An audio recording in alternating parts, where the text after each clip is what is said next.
басқа. Мен екінші рет қосылсам тағы той жасайтын едім, онда тұрған не бар? қуылмашы. Егер басқа бір жігітке жаңағы Шерхан үкіметі соған тиіп жатсаң, может жасауға. А сен бұрын күйеуіне қайта қоя алмайсың. Может, мен тойым болмаған шығар. Білмеймін ол жағын. Болмады ма? Болмады? Ана жігіттің қарасам, здоровый жігіт той жасай алмады дегенге себебі нормально хочу жігіт сияқты.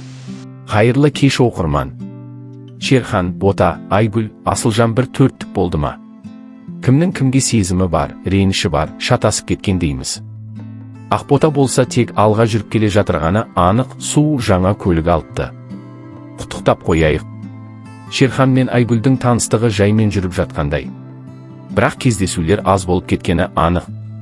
Және де Айгүлдің Асылжанға деген сезімі қайта оянып кететін секілді. Сол жайлы айтса бір жымиып күліп қалатынын көрдік TikTok эфирлерде.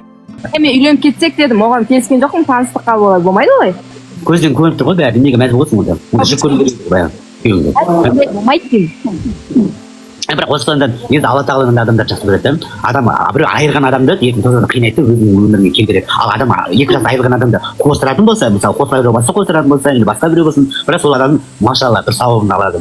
Мен өзім қосылмайтын білемін да, 200%-ке сенімдімін. Уже қосылып қойды, ана миында ойымен қосылып қойдың уже. Енді былай қосылу керек қосылса. Рахмет. Мен 200% сенімдімін қосылмайтыныма. Ал ода неге Шерханды мен сенбейатсың, неге Шерханға бір жыл қабаттан танытпадың ғой тегі? Бір жыл қабат танытпадың ғой. Айгүлге болса сұрақтар келген болатын Instagram желісінде. Бір кісіге угроза көрсетіп қоймадыңыз ба, көрінбей кетті ғой. Шанс жоқ екенін түсінген шығар дейді Айгүл. Кімді меңзеп айтты, қалай ойлайсыздар? Әрі қарай кеттік. Шерхан жалпы жігіт ретінде ұнады ма?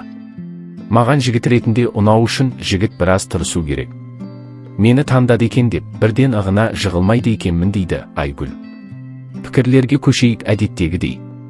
Ботаның арқасында оқуатын көбейіп. Қалдау Айгүл. Өз баласына жаны ашымаған адам сенің балдарына керемет әке болмас. Ат айналып қазығын табады. Баласын көру үшін Ботадан кешірім сұрайды әлі. Алла бар ғой, біреуге жасаған опасыздық қалайда келеді алдыға. Асылжан өте ақылды жігіт екен. Негізінде басқа елмен тұра алмайтынын біліп, қатесін түсініп, бүкіл жастарға айтып отыр. Міне ақылды жігіт. Айгүл қосылғысы келіп отырғаны анық. Мұндай түсінігі мол жігітті Айгүл енді түсінуге болады. Екі баламмен қосылсам бақытты боласын, өкінбейсің. Шерханға қосыламын деу саған өкініш әкеледі.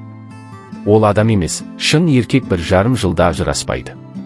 Ол жобада Ақботаны төбеме ұстаймын деп жылап отырған болатын. Ол саған күйеу болмайды. Өз күйеуің ақылды екен, саған келіп отыр, енді өкінбейсің қосылсаң. Шерхан нене жетісіп күліп отырсың? Ботаға деген махаббатың қайда? Жобада жылап отырып едің. Мен бәріне көремін деп отыр едің. Енді не керек саған? Көкірегіңді көкке ұстап, Айгүлге ғашықпын деп ырбан етіп отырсың. Өзіңде ақыл жоқ, еркексің. Сенікі ұшпалы махаббат.